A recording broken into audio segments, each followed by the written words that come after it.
I'll start off, just give you guys a brief rundown of what happened, and then I'll take any questions. Just for you, my name's Sergeant Mark Cleverdon, M-A-R-K-C-L-E-V-E-R-D-O-N, and I'm the PIO with the South Windsor Police Department.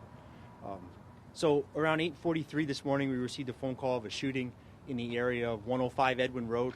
The call came in initially as one male had been shot, male victim with a gunshot wound.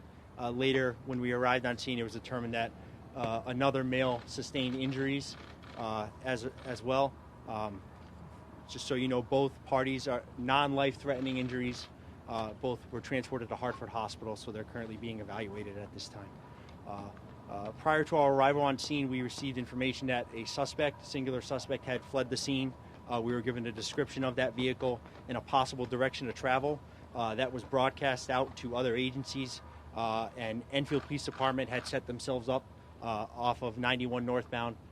The information we had received was that the suspect was from Massachusetts, and he was likely headed back that direction. They were able to find the vehicle, identify it, get behind it, and they conducted a felony stop with that vehicle just over the Connecticut state line into Massachusetts, where they were able to take the suspect into custody without any incident. Our investigation, as you guys know, I know you hear this a lot, but it's still active. I will give out whatever information I can, and I'd be happy to take any questions at this time. You said two victims. Are they both shocked? Is the other, so one victim had a confirmed gunshot wound. The other one, it's possible he got hit with either shrapnel or some fragmentations from the actual individual shooting. Did not appear to be an actual gunshot wound for the second individual. Yes, correct. Yeah, we'd like to. As of this point right now, the person who was shot was the likely target. It is an isolated incident. It was an isolated incident between two employees, but that information we're still trying to get as much as possible about the relationship, what exactly happened. We're still working on that. So the suspect is an employee? Yes. So 105 Edwin Road, I'm sure if you guys were down there, it's a industrial type condos. There's a lot of businesses, kind of no name fronts, but there was a business down there, and both of them were employees at one of the businesses there. Can you tell us which business? Say that again? Which business, please? So it doesn't have an actual name. 105 is the actual physical address. It's a logistical company. I believe they do outsourcing for FedEx and some other trucking companies. So not really active down there, but they're both employed by that agency. And I don't have the name of the actual company. This occurred outside? Yes. The vehicle, not inside any building? Yes, outside in the parking lot, correct. Now, when he was arrested, this wasn't on 91? He had gotten off? No, we were actually on I-91. He pulled over to the side of the road and thankfully was taken into custody without incident. And, a huge credit to Enfield Police Department.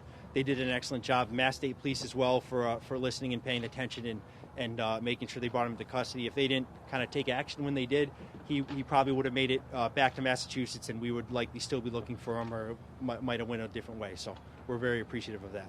And just to clarify, Enfield Police was the arresting party there? So the arresting party is the Massachusetts State Police. The actual physical arrest occurred over the state line. So he is currently being held in the Springfield Barracks of the Mass State Police, and he will likely be charged as a fugitive from justice, and then he would have to waive extradition to come back to face whatever charges. We're actively working on arrest warrants for him as we speak, and determining the appropriate charges based off what we know and how the two parties are doing at the hospital before we make a determination on what the actual charges are going to be. Was there a pursuit involved on 91? So I would say no, Mike, and the reason I'm going to say no is because they observed the vehicle, they got behind the vehicle from a safe distance, and then when they were in a good position to have as many officers as possible with them, they chose to stop the vehicle. The vehicle then stopped, and then listened to the commands and the instructions that the officers on scene gave them, and they were able to take him into custody safely. The weapon was also recovered at that time. So any evidence, the vehicle that he took, the weapon, anything else in the car, has all been taken to the State Police Barracks in Massachusetts, where our investigators will be working with their investigators to get search warrants and kind of maintain that chain of custody on the evidence, and then we'll go from there. What type of weapon? Did he still have the gun on him? The gun? Yes, it was in the vehicle. Okay. Yes. Yeah. The handgun? It was a handgun. Yes. What was the relationship between the alleged shooter and the victim? So we're still trying to figure that out. It was, like I said, it wasn't an isolated dispute between them. So we're still determining, you know, Manager, yeah, we're still looking at all that. We have officers up at Hartford Hospital speaking with the victims, and investigators headed up to Massachusetts right now to conduct some interviews with Mass State Police. So it does sound like this started as an argument, though. He didn't just walk in and shoot somebody. Yes. It sounds like there was a verbal argument before the weapon got pulled, and then the shooting happened, and then he left the scene. Do you have the suspect's name? I do, but I'm not going to give it out at this time. We're still working on all that. And once I can, as you guys know, I'll get it out in a press release, Facebook and Twitter, and make sure you guys have whatever you need. So. Are you limited to say where the shooting victim was shot? So he was shot in the leg, and there was another bullet wound in his arm. We're still determining number of shots, and if one was maybe a ricochet or and the same bullet struck him twice. But again, non-life-threatening injuries, and the last I heard, it's going to stay that way. So. Are there any businesses in the area that went into lockdown because of this morning? You know, not particularly. It happened very rapidly when we were on scene very quickly. So I think by the time it was established, the people we had with injuries, and by the time that we knew the suspect had fled, everything had kind of been resolved for the most part, since we had some specific information to respond to by the time we showed up and started investigating.